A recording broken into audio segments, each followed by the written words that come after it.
Hey, what's going on, my friend? Juan Pablo here. Today's topic: you should only use hard money when buying distressed assets.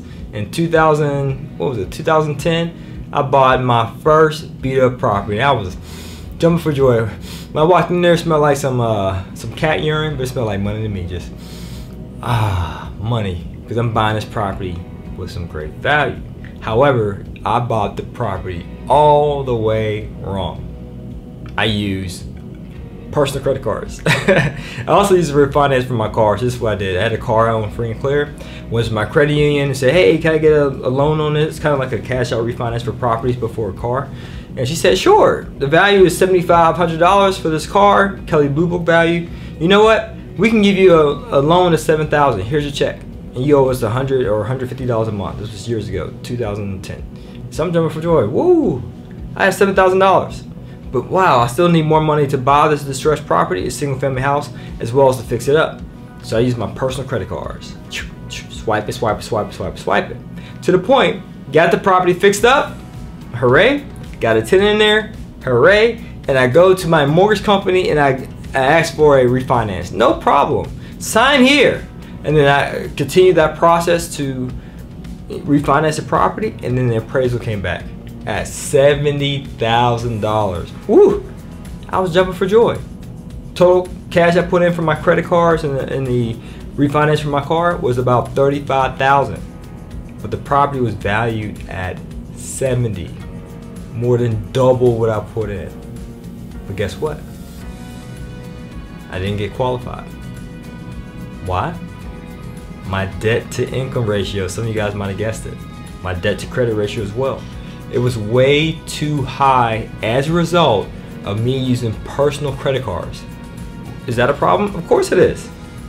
Using personal revolving debt is debt in which you charge, pay off, pay down, charge, pay off. You get this revolving, like a revolving door.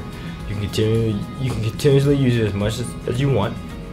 But being that I exceeded the benchmark of 30% on my debt to credit ratio and well over 40% where my debt to income ratio is concerned, a mortgage lender didn't want to touch me with a 10-foot pole. Why? Because when you have a lot of debt on your personal credit, they see you as thirsty. You're desperate for capital. And banks don't like to lend to any individual, even though my FICO score might have been okay, low inquiries, let's say no derogatory items in my credit report, but the simple fact that my debt to income ratio and my debt to credit ratio was way too high, they didn't want to provide me with the loan. And so unfortunately I couldn't move forward with it. And I had to waste a whole year, 2011, using my savings to pay down those credit cards, to the point they met the right ratios in which I was able to qualify next year in 2012.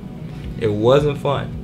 That was a powerful lesson that I learned, that hopefully you can learn that lesson vicariously through me. And that's the point of a mentor, right? You're learning through that person's mistakes, in which we offer if you're interested in real estate and so forth. So I end up overcoming that simply because, I was resilient. I was very adamant about quitting my 9-to-5, as you should be as well. When you face out hardships and obstacles, you should continue to push forward, because you will make it. This too will pass. Greatest salesman in the world. Some of you guys might be familiar with that. So I end up, moving forward, and I decided, you know what? Let me do some research about funding distressed properties.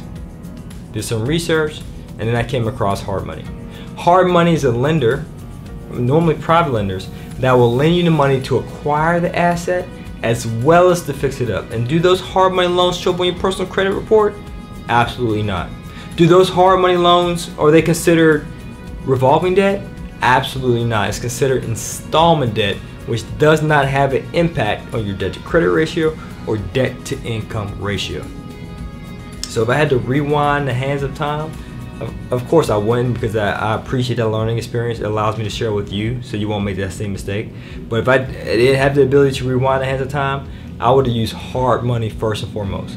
I would have used the hard money lender's money, someone else's money, to provide me with the money to buy the property and fix it up. As long as I buy it right, the purchase price plus repairs have to be equal to 70% of the ARV after repair value. Okay, so you should write that down. purchase price plus repairs equals 70% of the ARV. You can write it down, rewind this, and listen to it again, okay? So as long as you buy it according to that hard money formula, a hard money lender will give you the financing to do it. And we have hard money at 100%finance.com, and we will provide you with the funding to acquire the beat up property as well as the money to fix it up.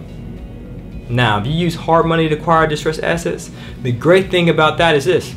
Outside of not using your own money, outside of not having a negative impact on your debt to income ratio, debt to credit ratio, or your credit score altogether, the simple fact that you use hard money, you have another set of eyes looking at your deal, and you're buying that property right. Period. I prefer the fix and rent model. I buy a distressed asset, fix it up, and rent it out. Still own that property to this day, right? And I highly recommend you to do the same. So when you do this fix and rent model, not only are you getting pre-qualified with hard money, but a mortgage as well on the other end. So that way you make sure you evaluate all consequences up front. You know you're qualified for hard money here, and when the property is fixed up and pretty, it's time to refinance. You have a tenant in there, you know that you can qualify for a mortgage because you did the proper steps necessary to make sure you qualify for both types of funding up front. Now, if I'm saying a lot of this stuff and it makes no sense, like, bro, it's only you speaking a foreign language right now. I feel like a 5th grader in a college course right now. Join the club. I felt that same way when I attended my first real estate seminar. I had no clue what the instructor was talking about. However, I felt like I belonged and I asked questions, okay? So if you feel like you belong to the real estate community in which, you know what, I think I belong to the amazing folks, ladies and gentlemen of 100% Finance, the people who are financially independent, who actually enjoy what they do for a living, highly paid for what they love to do. If you believe you're a part of that community, I highly recommend that you also, reach out to us. That way you can get your questions answered, in other words. So you can say, okay, well, I seen the video about hard money, but can you tell me more? Or hey, how can I get started? Can I apply? We provide free consultation to all those who apply. But the resources are out there, ladies and gentlemen. All you have to do is just take action. But you cannot get hard money, passive income, become financially free if you just sit at home on your couch with your smartphone and just look at videos, right? Don't just be a viewer, be a doer, okay? Be an action taker. As always, guys, this is to your success. Continue to earn passively, live passionately. Peace.